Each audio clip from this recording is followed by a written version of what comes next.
I'd like to call to order the Human Resources Appointment and Equity Committee meeting. Council Clerk, will you please call the roll?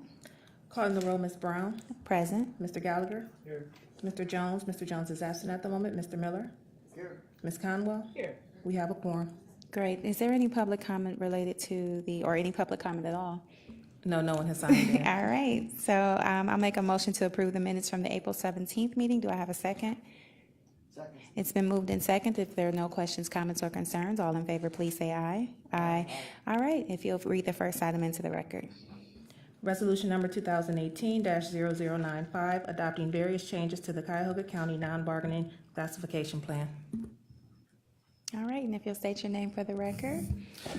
Good afternoon, Madam Chairwoman, members of council. I'm Albert Bouchahine, the manager of the Classification and Compensation Plans for the Personnel Review Commission. Before you for your considerations today are modifications to the county's non-bargaining classification plan.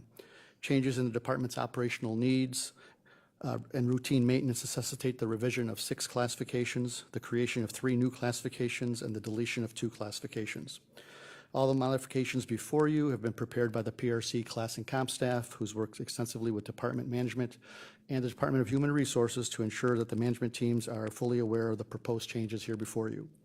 In accordance with the PRC rules, the proposed changes were posted on the PRC's website prior to your consideration today. The PRC considered and approved recommending these changes to you at their May 2nd, 2018 meeting. Madam Chair, we're requesting that these recommendations be approved under second reading suspension of rules.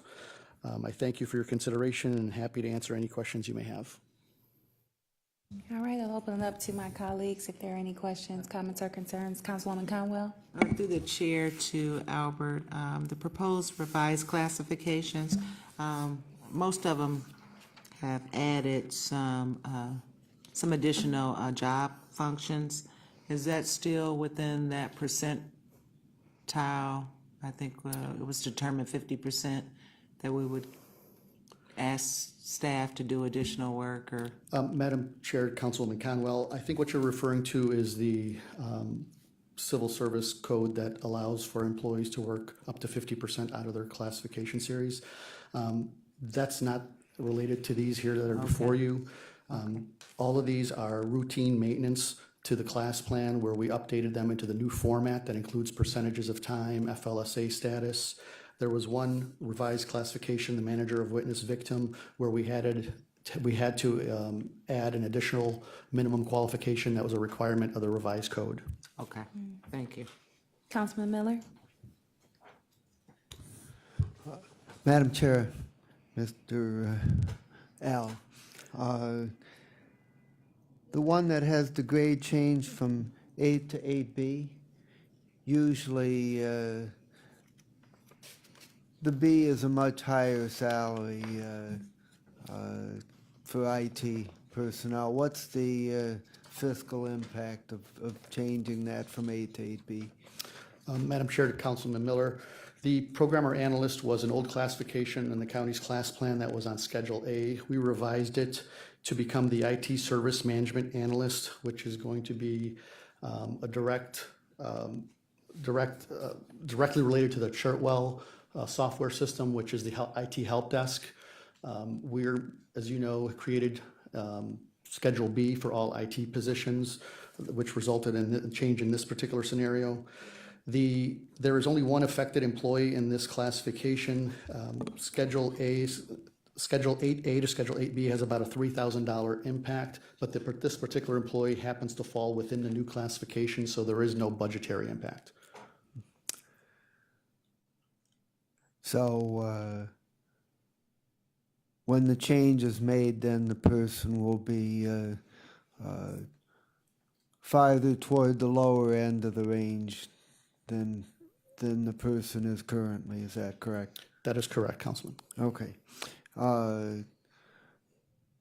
The new classifications, have these positions been approved to be filled, or are they more speculative in nature? My understanding is that once these positions, or if these positions are approved by council, finally adopted by council in a couple of weeks, that these positions will be posted and then filled at that time. And the external affairs manager, is this for the entire county or for a particular department? Councilman Miller, this position is for the medical examiner's office, primarily to deal with their public relations duties, along with other associated duties such as the administration of the intern program, the fellowship program, and to assist the administrator out there with certain functions that he currently performs. So this is basically adding another communications position, except it's not in the communications department. Is that correct? It can certainly be framed that way. Okay. And the positions that are deleted, are there any incumbents? Councilman, there are no incumbents in these classifications. Okay, thank you. Woman Conwell? Albert, do PRC keep a list of the needed or requested positions for departments? Like, I know they have to send things over to you guys. Do I'm you not keep sure. a list of that? I'm not sure I understand. So the different requests from each department, they'll send and say, hey, we need a proposed new classification. Are you keeping a list of those? Yes, Councilwoman Conwell, we actually have a form that's required to be completed by the requesting department, along with the Department of HR Director and the Director of that department. Yes, we can certainly send you all those copies. Okay, thank you. And then I just have a follow-up question with regards to the External Affairs Manager and the Communications Manager that was eliminated. Was there any interrelated, was one eliminated to provide for the new External Affairs position? Madam Chair, no, not at all. The Communications Manager that's proposed to be deleted was a classification that was created probably 10, 15 years ago, that there's never been any incumbent in the position, and the department does not intend to fill it, so we're moving to delete it. Okay, perfect. All right, if there are no further questions, I will make the motion to move this forward to the full body of the council under second reading suspension. Do I have a second? It's been moved in second. If there are no questions, comments, or concerns, all in favor, please say aye. Aye. All right, this will Thank move you. to the full body of the council. Council Clerk, will you read the next item into the record? Resolution number 2018-0097, confirming the county executive's reappointment of various individuals to serve on the District 1 Public Works Integrating Committee for the term 6/22/2018 to 6/21/2021. All right. David Marquardt from the Department of Public Works. Okay. Before we have you speak, Mr. Marquardt, is there someone here from the administrative side that would like to just speak to the needs of this appointment? And okay, all right, and then we'll call you up. Hi, my name is Allison Ball, and many of you may remember me. I'm from the Cuyahoga County Planning Commission, and I'm the liaison to the Ohio Public Works Commission for both the District 1 Public Works Integrating Committee as well as the Natural Resources Assistance Council. So the District 1 Public Works Integrating Committee primary responsibility is to oversee the implementation of the State Capital Infrastructure Bond Program, the Local Transportation Improvement Program, and the Revolving Loan Program in Cuyahoga County. The DOPWIC evaluates capital improvement projects submitted by local subdivisions using project selection criteria as listed in the Ohio Revised Code, and selects projects to recommend to the Director of the Ohio Public Works Commission for further consideration for funding. So there is, the DOPWIC has a 7-member board, and these are appointments made by the Chief Executive of Cuyahoga County. We have 2 members. And the other members are appointed by the Chief Executive Officer of the most populous municipal corporation, so that's the City of Cleveland, and the majority of Chief Executive Officers of the other municipal corporations, so the mayors, Cuyahoga County mayors and city managers, makes 2 appointments, 2 alternates. And then the last member is from the public and is voted on by the rest of the DOPWIC committee. These are 3-year terms. Thank you, Ms. Ball. Okay, now if he will come forward, thank you. We just like to get a little context for those who may not be familiar with what we affectionately refer to as DOPWIC around here. So if you would like to share with us your service and your desire to continue in your role, we will now hear you. First, I'd like to just mention that the two representatives from Cuyahoga County are the two that are required by Ohio Revised Code.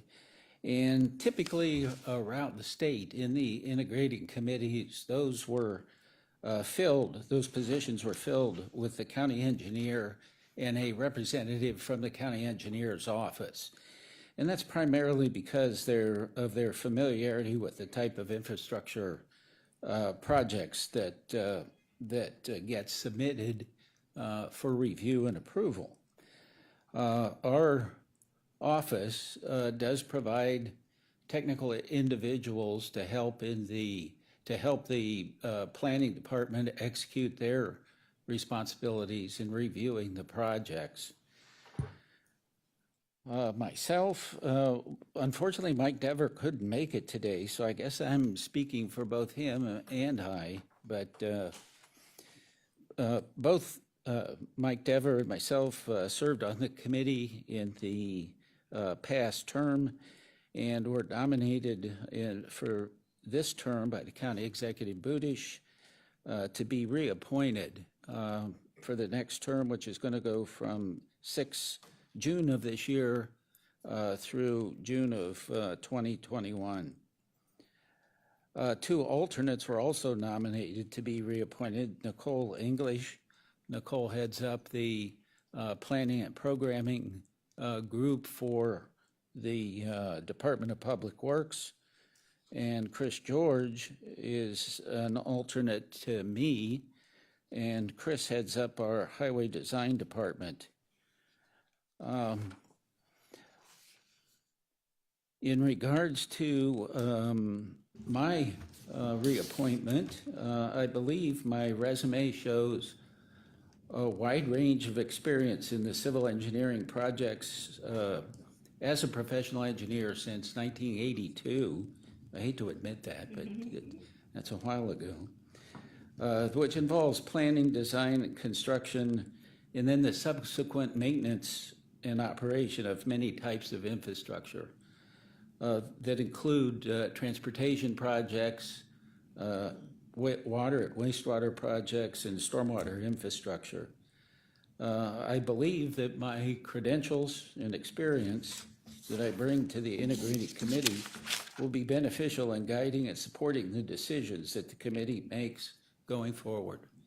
So I look forward to your decision regarding the reappointment to serve on the Integrated Committee. Thank you very much. I will open it up to my colleagues. Councilwoman Conwell. Through the chair to Mr. Marquardt, how many meetings a year are required for this committee to meet? We meet several times a year. No set time? They schedule those times annually. I believe, I don't have the exact dates, but. It's getting a lifeline. You're getting a lifeline. I can speak to that. Yeah. So, the annual meeting usually takes, can you hear me? I'm sorry. Yes, there you go. This is Alison Ball again. So the annual meeting takes place in the summer, sometime between June and August. And then we meet again after the project applications are all reviewed after the preliminary review. And so we have meetings. The DOPWIC also has a subcommittee that Mr. Marquardt has served on for the Small Government Capital Improvement Commission. They select projects from villages and townships that don't receive funding from the larger. They get a second opportunity for funding. And that also meets a month after the big projects are selected. So, and again, on an as-needed basis to make changes to the methodology or to hear requests from subdivisions or communities that have requests for changes to their awards that have to be approved by the DOPWIC. So, but I would say 3 meetings a year. They're held here on Thursday afternoons typically, so. Okay, can you let us know those, what the remaining, and you, if you don't know the answer today, the remaining meeting schedule for So this we'll year? have a meeting on June 14th, I believe. That's Thursday. And I think that one, I'm still working with the chair of the committee. I'm thinking that one may serve as the annual meeting as well. So instead of having one in June and one in August. But that remains to be seen as the outcome of our meeting, because we're looking at the methodology for program year 2019 for the. I see it's 4 PM here in these chambers. They're held in 4006 in the smaller chambers. Thank you. Councilman Miller, any questions? No? Okay, I do have a couple. Any challenges, or you kind of touched on methodology, are there anything that you see where we could make some improvements, or you can make some improvements to the process? Well, as Allison said, those are issues that are being discussed within the meetings. We do then try to get input from our ranking, the members who do the ranking for us and submit those rankings for our approval. And so there's a continual discussion that's been going on for the last couple of years about were there better ways to include communities who may not have had as much participation as they would like to have had in the past. So that's what we're working on. Okay. Always challenged with limited resources, so that's an ongoing and a continual theme throughout public service. The last question I would ask is, you touched on the small government capital improvements for villages and townships. Is that a specific dollar that is set aside for them, or how are the dollars allocated there? Yes, there are a certain portion of the total funds that are set aside. I don't have those exact numbers for this year. Okay, so it changes based on, or is it the same dollar amount each year? They try to keep the same percentages Okay, roughly percentages. each year. The overall total for grants and loans this year is around 29 million. And the majority of that is in the transportation side, which would be the state capital improvement side and the local transportation improvement side. Those kind of make up the majority of the funds that are allocated back out to the projects. And this might not be something you are fully aware. Where do you know where the sources of funding come from? Do we get any resources for this, like out of toll money or anything like that? It's a state funding. It's a revolving loan fund, but it's a specific funding that maybe Allison can answer that. Okay. Yeah, the monies first started as a bond program back in 2000. So, and of the state capital improvement funds, we get about 17 million, and 10% has to be used as loan, and that percentage has changed over the years. The loans that are awarded are then when they're paid back, they have turned into the revolving loan program. So I know that we have a little bit over 5 million coming back in revolving loan program, which is part of that 29 million. And then the local transportation improvement program is from the gasoline taxes, and we have about $6,900,000 roughly for that. And so the local transportation improvement program from the gas taxes is limited to road and bridge projects, whereas the state capital improvement program can be used for water, wastewater, stormwater. Okay, that's helpful. I think that's good information for always the public to know where the sources are coming from. And much like the bed tax, it's a mandated resource that can only be used in certain situations. So I thank you for sharing that. All right, unless you have anything else you'd like to add, if Ms. English is present and would like to speak.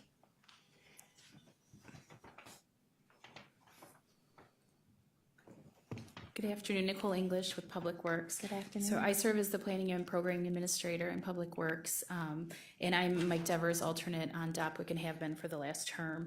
And I don't do too much work because Mike typically goes to the meetings, but I do support him and all that we do. My role at Public Works is planning and programming for projects, looking at financing, starting up our projects. So I also identify which projects we're going to submit to issue one for our applications. And then I also advise Mike on some of these changes that we're looking to do as far as the scoring, when we see the scoring come out, and looking at improving not just our projects, but the projects for all the communities that we serve, to make sure that we're fairly distributing the funds that are there. As a member of that's a part of the planning and programming, do we offer any assistance to some of those smaller communities outside of the small government funding, but to be able to submit some of their proposals? I represent 10 communities, and I know of the 10, I've got from the inner city of Cleveland all the way to the outer ring suburb of Pepper Pike, and all of them do not have a person that can concentrate their resources or their staff to apply for some of the funding here. So are we servicing those communities or offering them some type of assistance in that way where they are lacking?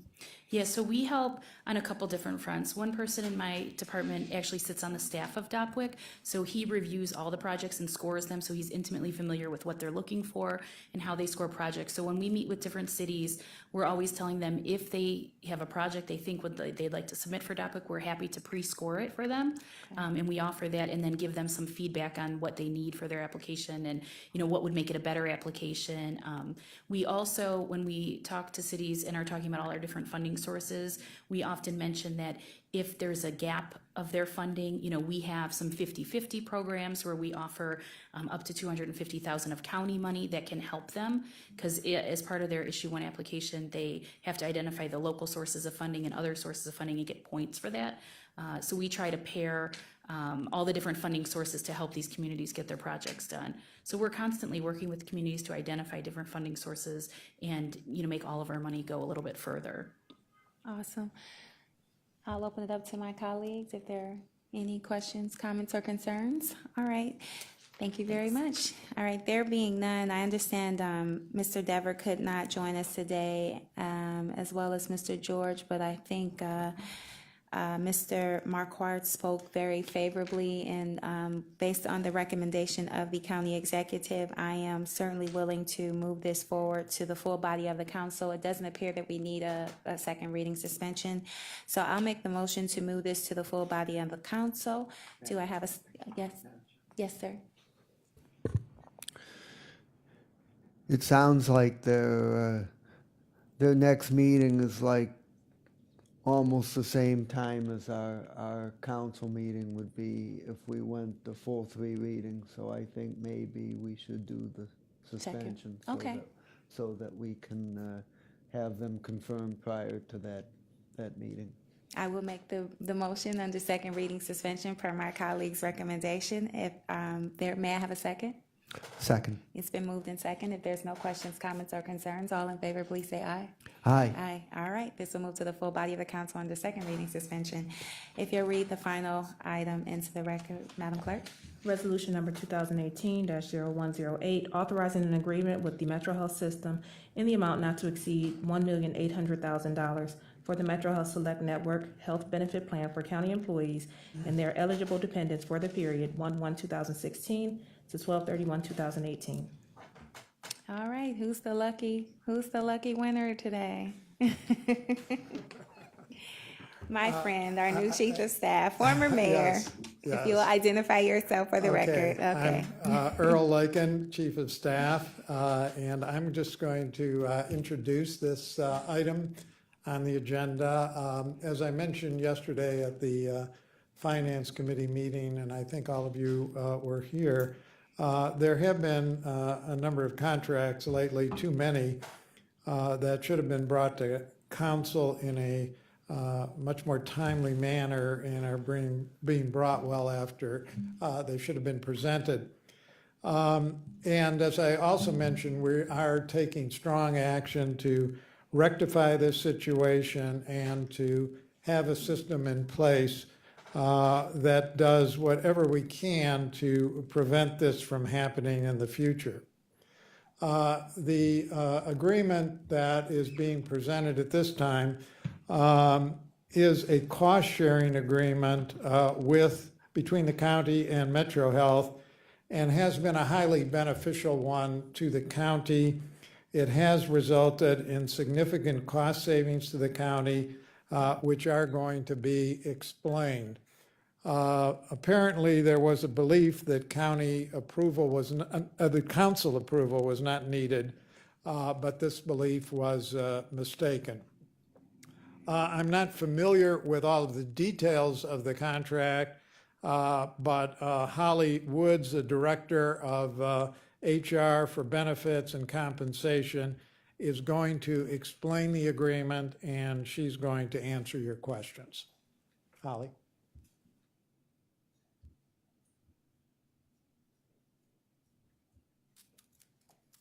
Hello, Holly Woods, Director of HR for Benefits and Compensation. So I'll go ahead and just start with how we got here before I jump into the structure of this contract. Unfortunately, I don't want this to overshadow the benefit of the contract and where we are with the new amendments, but I just want the council and everyone to understand how we got here. So my understanding from piecing this together, we recently got an amendment from Metro that we would engage in for 17. And as we got this amendment and started to look at the contracts that we were mending, we've discovered that when this originally came through, the original contract was signed back in 2015, but it wasn't put through the proper systems, therefore taking it forward through council approval. So in talking with all the different parties who had either been involved or part of benefits or HR or law at that time, again, just trying to understand how we got here and where we need to go to correct this moving forward. Sometime in 2015, a committee was put together made up of different parties from the law department, HR, and even some, I think, council staff was involved too, because there was a large renegotiation of the Metro contract. At that point in time, and currently today, we have 2 contracts with our medical providers.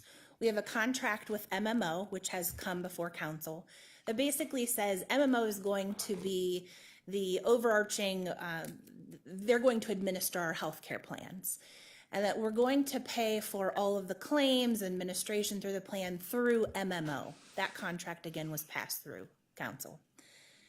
We also have what's called a provider contract. The provider contract was separately negotiated with Metro because they can provide us a deeper discount on what we pay for our claims. And so let me explain what that is. Provider contract essentially says for any service that they're providing, this is how much the county is going to pay for those claims. So for an example, you go to the hospital, you get stitches, you have a service performed.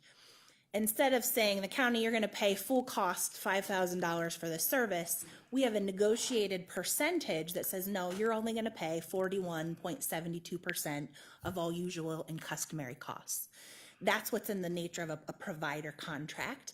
That's the contract that we're here amending, and that had some gaps in previous years getting to council. So the first year of this provider contract was covering the year 2016, and that's where that 41.72% cost, the cost of claims was set out. Again, through looking through that, when that was originally signed in 15, it didn't come before council. So we have been paying claims through MMO. Again, that piece was brought forward to council, but the actual percentage that was negotiated is what's in that provider contract that went through a separate signature process. So let's take us to 17. An amendment came through for 17, taking on another year of that percentage. But in 17, as you guys know, we brought on a new healthcare consultant, Oswald, and Oswald said, instead of negotiating an increase in that percentage, because we were expecting to pay 3% more than that prior percentage, Oswald said, we want you to engage in a cost sharing plan for us. Help us make sure that we're getting some cost containment features put into place.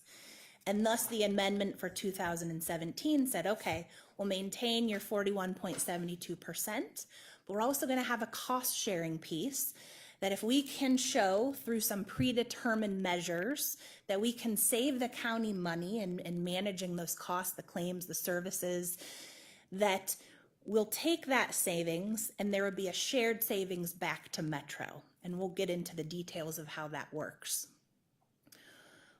So flash forward today, we have that amendment again that came forward, and that's where we realized these original contracts back in 15, and again, even back in 17, were amended and signed but didn't come before council.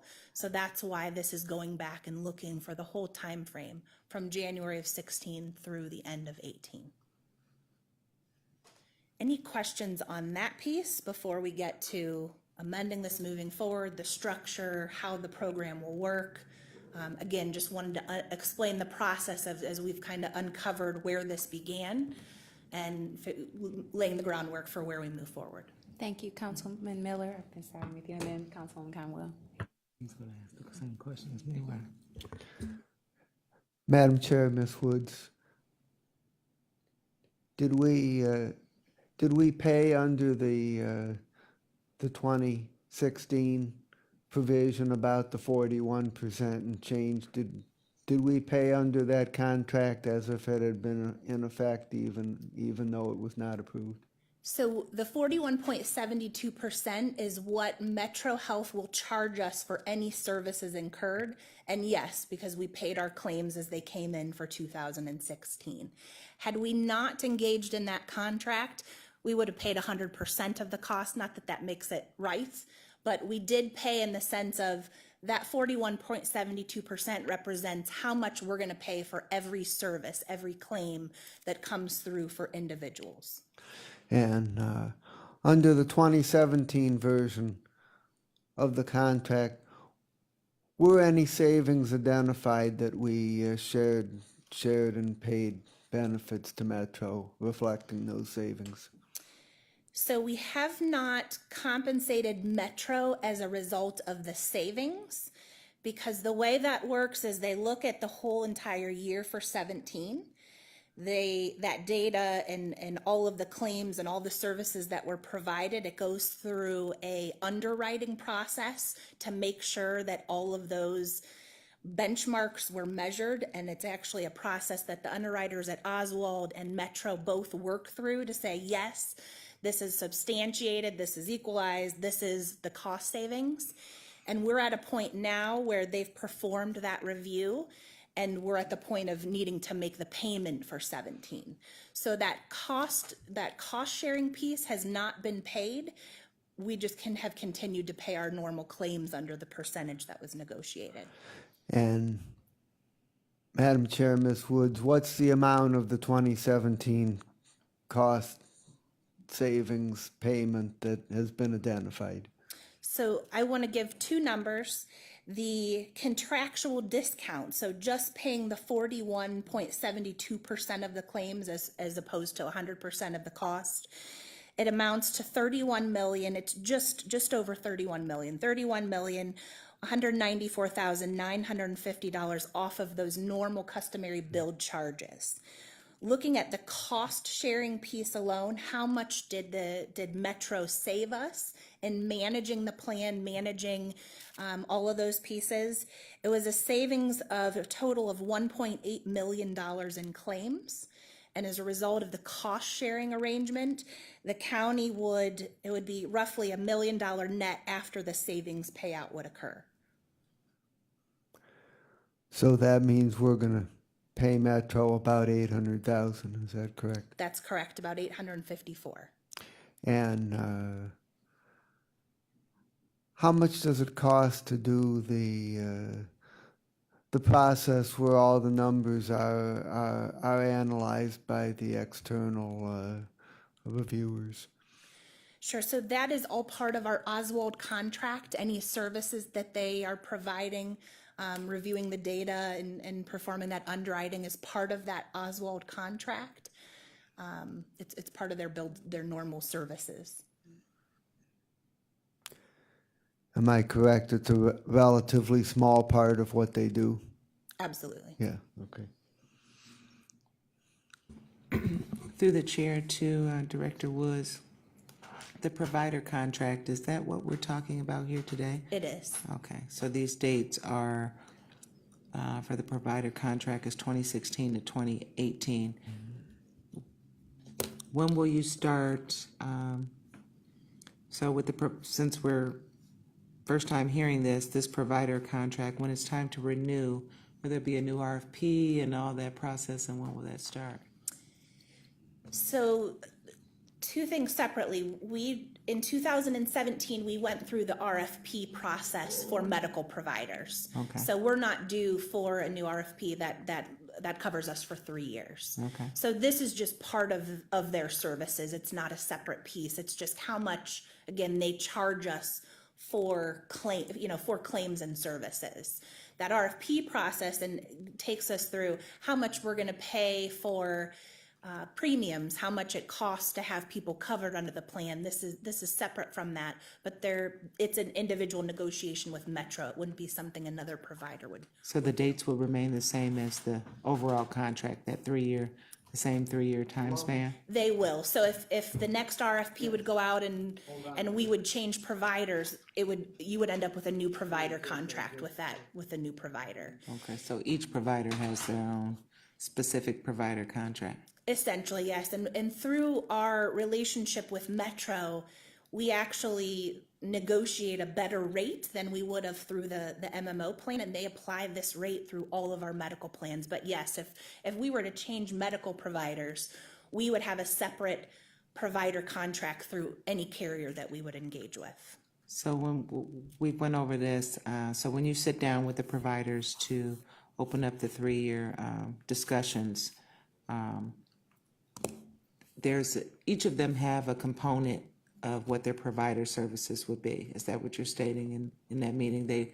As you're negotiating those things, you're also looking at what services they can actually provide for us and who has the better rating, I would say. Essentially, so it's how much it will cost to cover employees under their plans, what those services are that will be covered under our plan, and then this piece is how much they will charge us for those services that are performed. This 41.72%, has it increased from the last time that we were with Metro? We contracted in the last 3-year cycle? So since this rate has been in place since 16, I'm not sure what it was prior to that. That is when, I know it was negotiated in 15 for 16, but again, it was separate from that whole RFP process. I'm not sure what the history was prior to that. Okay, so is this about average? I mean, you're okay with the 41.72%. You don't think we can get it lower, or? I would say it's better than average. It's actually a much lower percentage than we would even be able to get directly through MMO. And MMO also provides us that same discounted rate that we have negotiated through Metro. So I don't believe there's any additional room. As I indicated, moving forward, we were anticipating a 3% increase. This was a way to also offset the increase, but say, help us in these cost controls.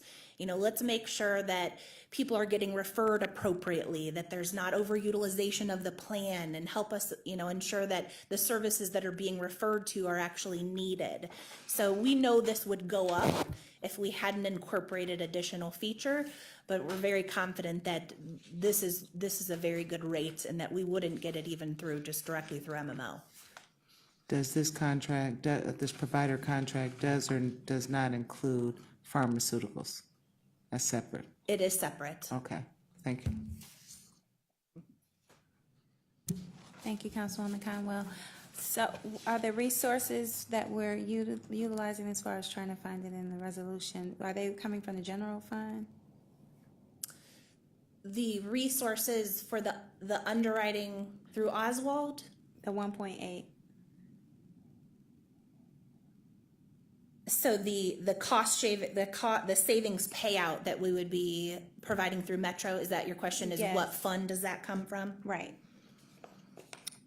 I may need to check with our OBM team just to clarify exactly what Oh, fund. never mind, hospitalization, self-insurance fund, got it. Breathe, Chantel, okay. All right, I think that was my one question. And I think if I was kind of on the same wavelength as my colleague here, so this contract ends this year. So do we need to do an RFP for 2019 through the next 3 years? I mean, or is there an RFP? Where are we on that? Because can you give us a little bit more clarity there? Yes, so the RFP process for medical providers was done in 17. So 17 to 18, 18 to 19, I believe it takes us through 20. So this provider contract is an annual contract that's renegotiated. It's separate from the provider RFP process. So as long as we are with Metro and through right now, again, I believe it's through 2020 is our current contract, this will be an annual contract that will need to come forward for amendment. Okay, and we're just authorizing the funds. Okay, I think I got it now. And so with the amount that you quoted, Councilman, was under $1 million. We've got a not to exceed of 1.8. So can you explain the difference there? Absolutely. So going back to, this is amending it starting in 16. For 16, it was just that percentage. There was no cost sharing piece. For 17, you have your percentage of the claims cost, and then we have a cost sharing piece, and then we're asking to amend it to cover 18 as well. So we know at this point in time that the savings payout for Metro, just for 17, is around $854,000. The remaining would cover us for the cost sharing agreement for 18, again, which would be paid out in 19. So the 850 doesn't include 16 at all? Because It does not. contract is from 16 through 18. So it's just the 850 is just inclusive of 2017? Correct. So that first year of the contract, 16, was just a percentage. Okay. We were due to go back and renegotiate for 17, and that's where we built in, instead of increasing our percentage, let's build in this cost sharing piece. Okay. So 16 was just, again, that percentage that we pay for claims. 17 and 18 is what we're looking to, of, approving the cost sharing and keeping it moving forward for 18, which would be paid out in 19. Got it now. So 16, there was no increase. In 17, that's when the increase came, and that's why we need to make up the difference for what Correct. happened. Okay. All right. If there are no other questions, comments, yes, Councilwoman Kamala. I just want to confirm. So you said we're in the 3-year cycles that start in 2018? So For it's the- 20, with the medical providers, I know we chunk it every 3 years. So what is? So the first year of the contract was We're in it 17. now. Yes, Oh, so okay. 17, 18, make me count here. I believe it's up in 20, 17 to 18, 18, 19, 19 to 20. Okay. Okay, thank you. I can confirm that after this. There's been a lot of contracts and RFPs, but I can follow up and ensure it's either the end of 19 or 20. I'll confirm with you. All right. We just know that you guys are coming into some situations that you inherited, and so you probably couldn't have a more sympathetic chair to that right now. I but- appreciate that. It's So- been a learning process. And as you can imagine, so when this amendment for 18 came in, just trying to piece together what happened in 17 and 16, and we have a new benefits consultant, a lot of people that weren't involved. So as soon as we got this and trying to understand, all right, what happened? How do we fix it? And where do we go from here to ensure? And that's why I don't want this to overshadow it, because this is a very beneficial program for the county. This first year of it is, the numbers can show you how successful it was. So let's get it fixed moving forward, because it really has been a success for us. Well, I'd like to make a motion to move this to the full body of the council under second reading suspension. Do I have a second? Second. It's been moved and second. If there's no questions, comments, or concerns, all in favor, please say aye. Aye. All right, this will move to the full body of the council under second reading suspension. Is there any miscellaneous business from the committee? All right, there being none, we are adjourned.